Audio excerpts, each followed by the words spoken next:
Peoples of the worldwide federated internet. What's good?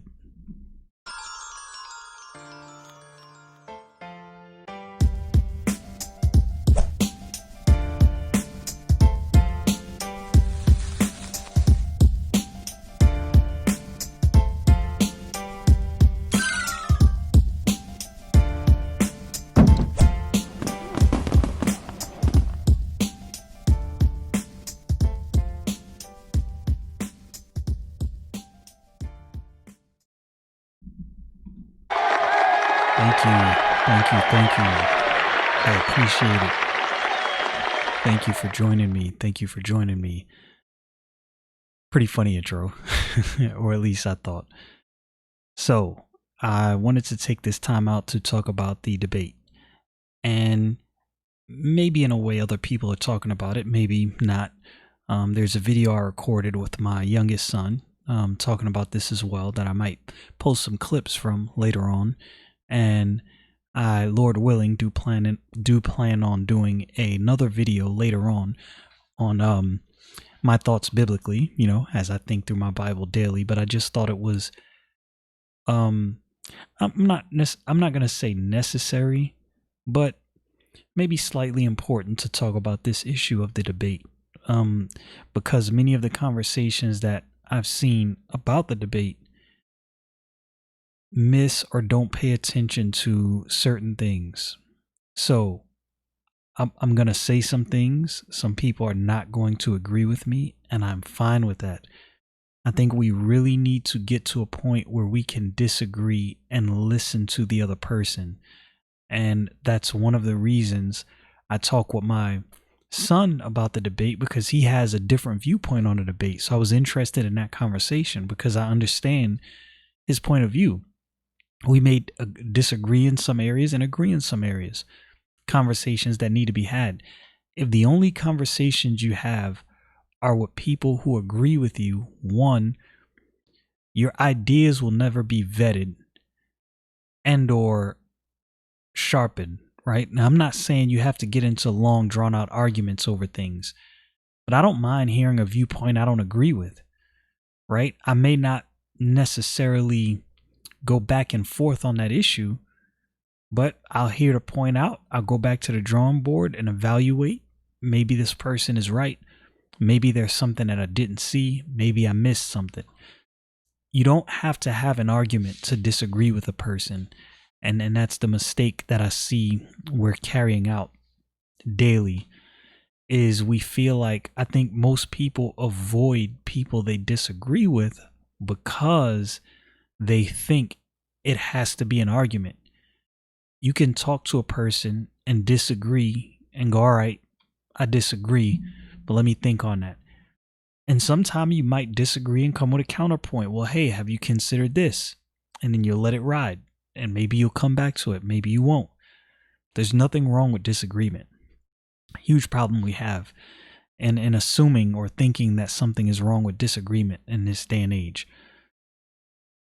So I want to bring what I hope is balance.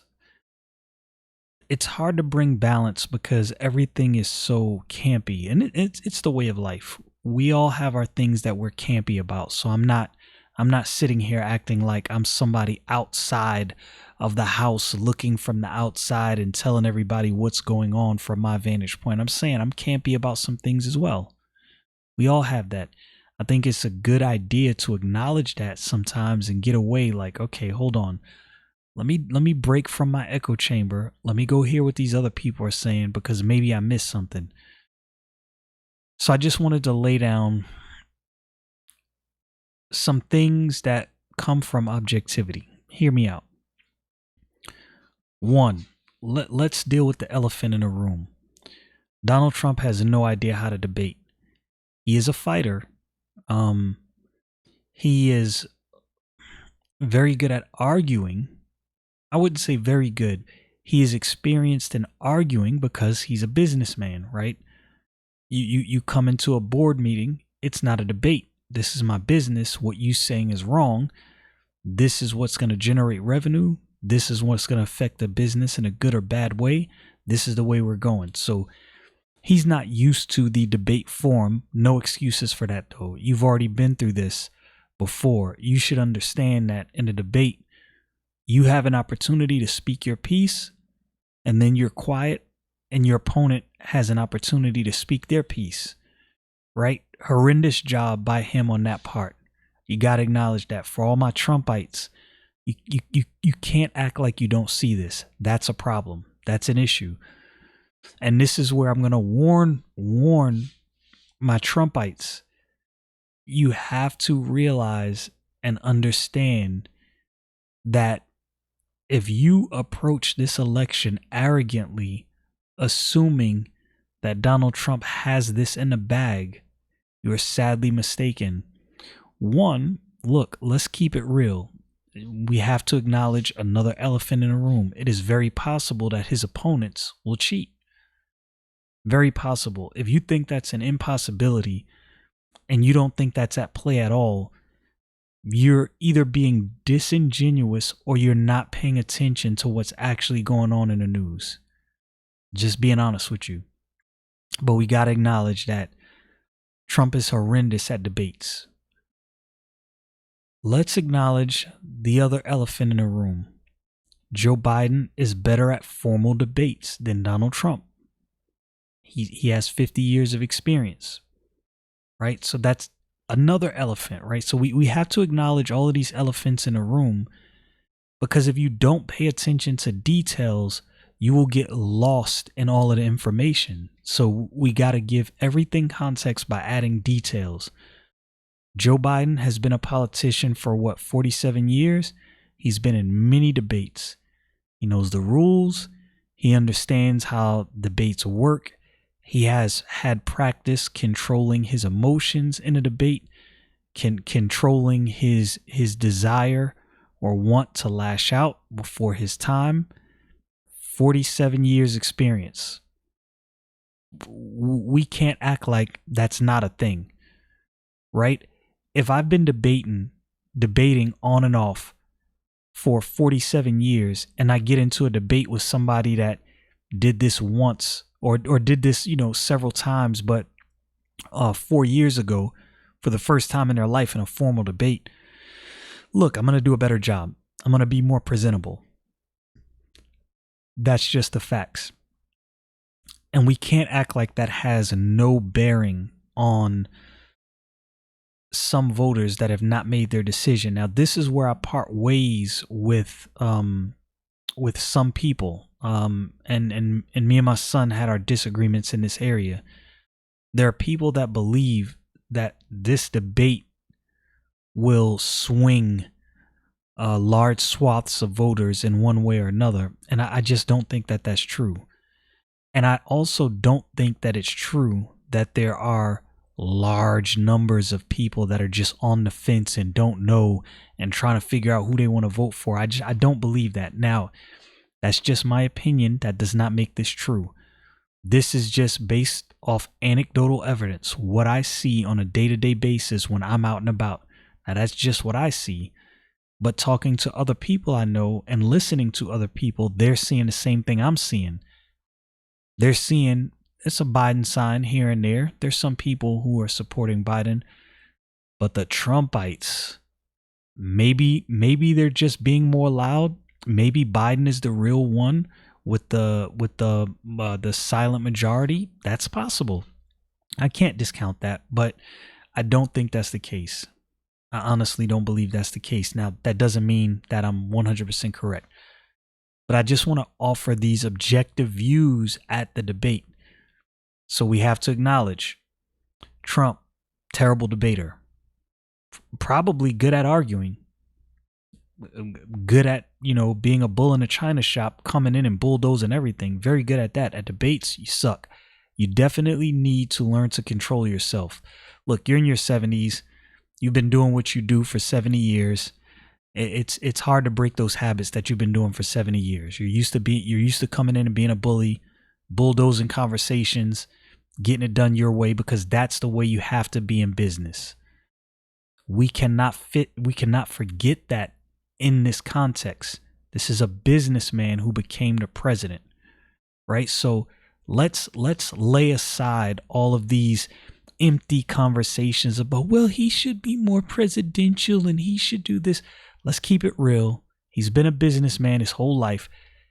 Anyone who enters into the private sector, into business, you understand you have to be a shark.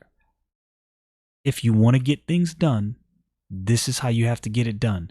Not making an excuse for his personality flaws and all of that. I'm just being honest about what reality is. And again, Biden has been doing this for years.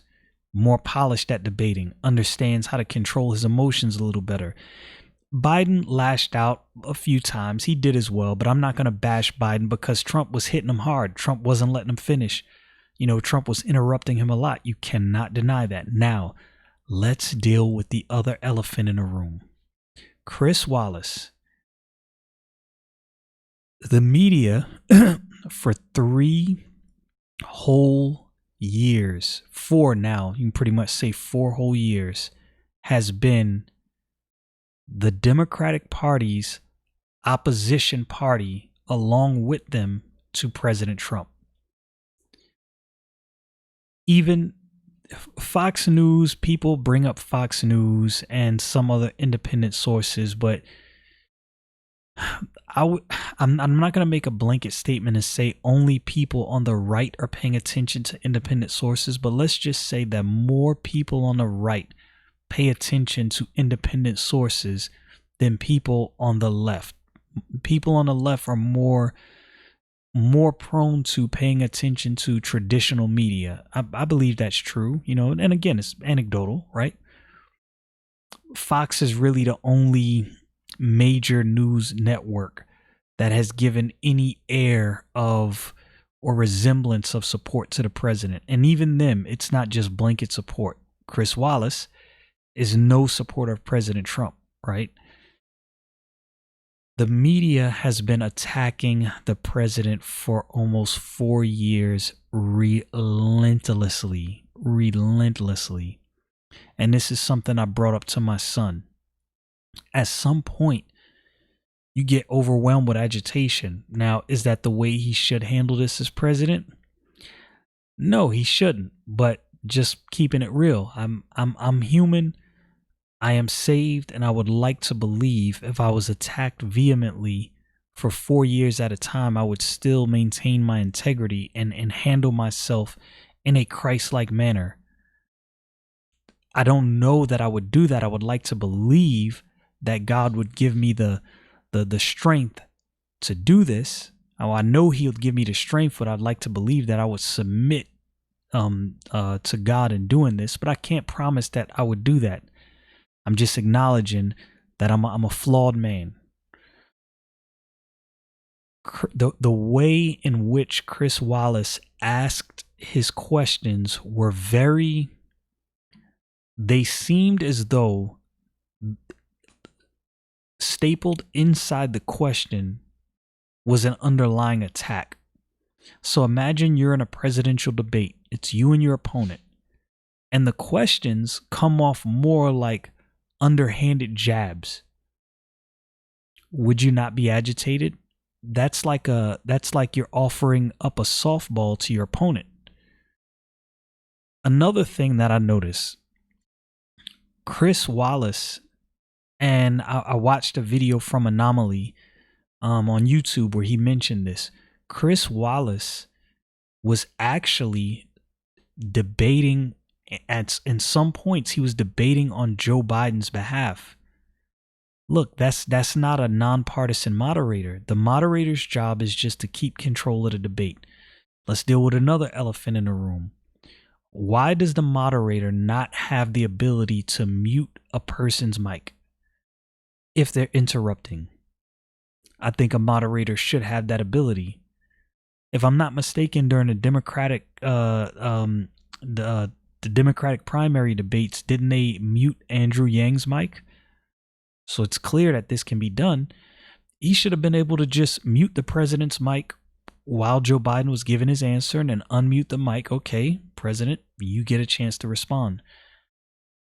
I think since there's no audience, I don't understand why that can't be done. right? Because we're not, even if there was an audience, this still should be something that should be able to be done, right? You should be able to, as a matter of fact, in my opinion, it should be standard practice that the only person that has an active mic is the person who has the floor or who is responding, either the moderator or either one of the candidates.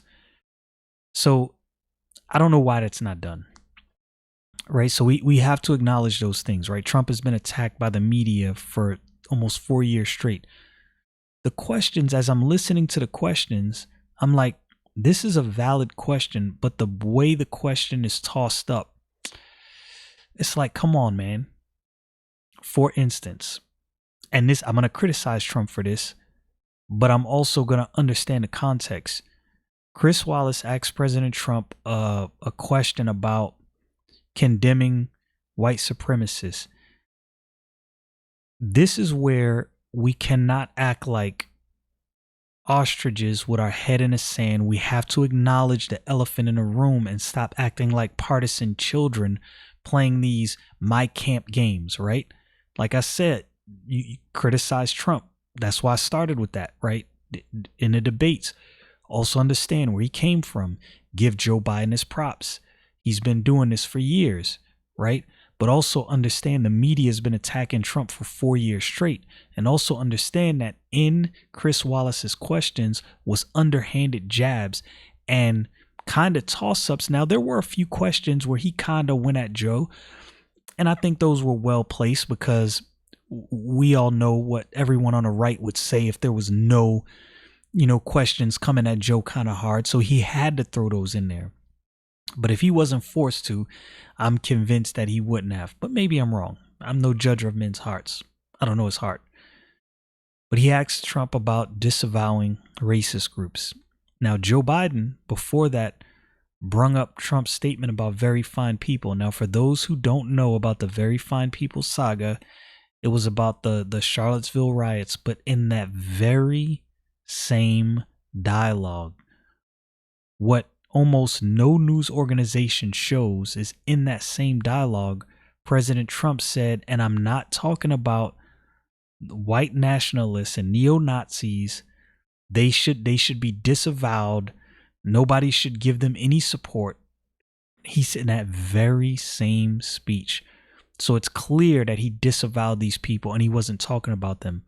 This was brought up shortly thereafter, and he even mentioned that, like, I disavowed these groups. And that very same instant, I disavowed these groups. Why do you guys keep lying? This lie goes on for however long. Joe Biden has said it time and time again. He says it again this time. And then Chris Wallace asked him the same question. He should have just said, yes, I disavow him. I agree with everybody who says that. But with the context in mind, it's like, bruh, how many times do I have to disavow this? Not only that, you're citing a situation where I disavowed these people in that very same speech, and you guys are continually lying. Chris Wallace is not an idiot. He's not an idiot at all. He might have his political leaning, but I don't believe the man's an idiot. So there's no way he has never seen a full clip. And there's no way he doesn't know that President Trump also already disavowed these groups. Here's the next thing. Trump has already came out and established that not only is Antifa, but the KKK are terrorist organizations. He just did that. So that whole question was a moot point, and where Trump completely dropped the ball is this was a gimme. All he had to say was, yes, I disavow him. But we also, just being balanced, we also have to understand the frustration with knowing I have already done this so many times. This question is disingenuous, and the question is set out from a narrative that's false to paint me in a certain light. This was one of the most childish debates, presidential debates I've ever watched in my life. Joe Biden, he answered some questions adequately. He did a lot better than I expected him to do. I think he did decent. And I think anyone to say that he was just complete trash, again, that's that whole campy mentality coming in. Yo, acknowledge that the man held his own. Now, his answers, in my opinion, were much to say about nothing. He said a lot of words, but they were empty. Right? For me, his answers felt like, well, I'm not Trump. Like, man, that's not an answer. Like, that won't do, right? Trump, for all his faults, I have 3 years of history to go on, right? 3.5 years. He's done a lot of things I like. He's done some things that I don't like, but I have his history to go on. So when Trump makes generic comments, I can attach that to what I've seen him do. So I'm like, oh, okay, so I get it. So you're going to implement this X, Y, and Z here. Biden has 47 years. And if I'm going to go off of that 47 years, I'm going to be honest with you. To me, he's a non-starter. There's no way he can be president just based off of his political history. This is not me attacking him as a person, right? So I wish we could have these debates without attacking someone personally. Tim Pool, and I brought this up in my discussion with my son. He had a very good analogy, and this was the analogy that Tim Pool had. And I'm paraphrasing, so I'm not going to get it completely right. So, forgive me. Go watch Tim Pool's videos. I can't remember exactly what video it was in. You got 2 plumbers come to your house. One of these plumbers is very well dressed, very well spoken, professional truck, cards. He's very clean. He has, ads in the newspaper, ads and on social media. He has ads on a local television station, but his reviews suck. Everyone says, this guy came to my house. Not only did he not fix the problem, I paid him, and then I had to pay someone else to fix the problem, and he caused more problems, but he's professional. Very nice, very kind, says all the right things. Plumber number two has some personality flaws. Plumber's cracked. Truck is beat up. He's raggedy when he comes over, but his reviews are amazing. He curses like a sailor, but his reviews are amazing. One of his reviews, a guy said, not only did he fix my plumbing problem, he told me that I had another problem and gave me some pointers and some things I could do so he didn't have to come back and I didn't have to pay him and I could address this myself. Which one of those plumbers are you hiring? It's about getting a job done. It's not about personality. So when I look at presidents, and as a Christian, I'm going to tell you, I'm not electing a pastor. Like, I don't know why some people can't get this out of their head. I do not view Donald Trump as some spiritual guy. I do not view Joe Biden as some spiritual guy. I did not view Barack Obama as some spiritual guy, right? George Bush wasn't some spiritual guy. This is a person I am electing to do a job. Can he do that job? That's what I'm looking at. If I'm looking at Joe Biden and again, this is not campy, right? My statements right now is not based on camps. I'm just asking you to rationally and objectively think this out. I'm looking at Joe Biden, a guy with 40, I'm pretty sure it's 47 years, in the political sphere, that is telling the guy that has been here for 3 years, 3.5 years, that everything going on is your problem and systemic racism and this and that, and this needs to be fixed. If there's systemic racism, which I'm not going to deny that, there are certain things that have systemically affected one group more than another group. That's just true, right? Let's just acknowledge that that's just true. But you mean to tell me this guy that's been here for 4 years, he created and embedded these systemic air quote problems? No, bro. I was born in a day, but I was not born yesterday. You've been a part of this system for 47 years, and you want me to believe that this guy that just came on the scene is the root of all of these problems. I don't buy that. And regardless of whatever you think about Trump, regardless of whatever you think about his character flaws and all of that stuff, the man was generally doing things to bring jobs back to America. He wants to secure American borders. He wants America to thrive. He wants America to do good. I don't understand why people see that as hatred for other countries. I have a family. I want my family to succeed and do good. That does not equal I want everyone else's family to fail. That's not what that means. I just want to take care of my family before trying to help someone else. That's even a biblical principle. A person should take care of their own family, and especially a believer. If you don't take care of your own family, you've denied the faith. This is what the Bible says, right? So apply that on a country scale.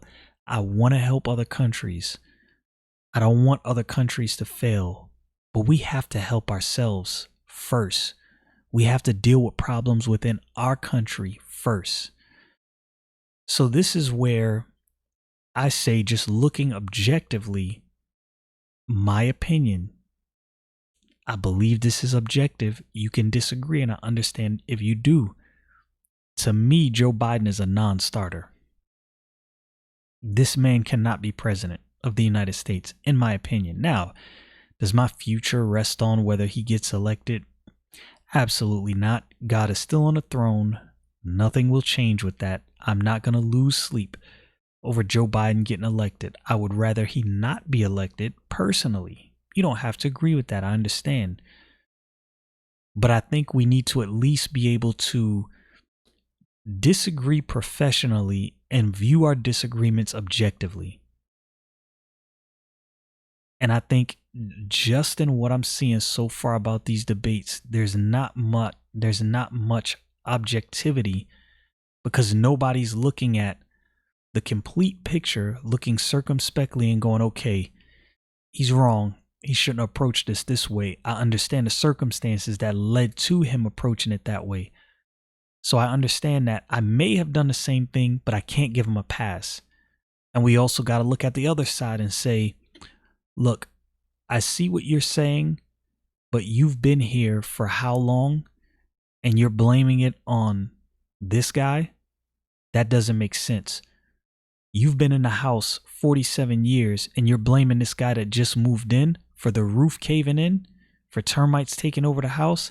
That does not compute to me. That does not make sense.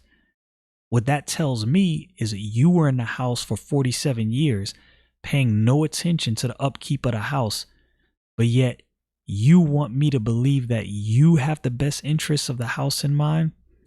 I'm sorry, I don't believe that. I think we need to be objective. I'm not saying that anything I said was law. I'm not saying that anything I said was definitely 100% right. But what I am saying is, through this debate, and I expect to see this more throughout the day, very little objectivity, and everybody in their camps not able to see, okay, I understand this, and I understand this, and I also understand this. We have to look at situations without our blinders on. We have to look at everything going on, and we have to understand everything surrounding these situations. Or we're never going to be able to actually get to conclusions as the American people, and we desperately need conclusions. Might be another video coming later on some spiritual matters. Y'all know what it is. Stay frosty, people.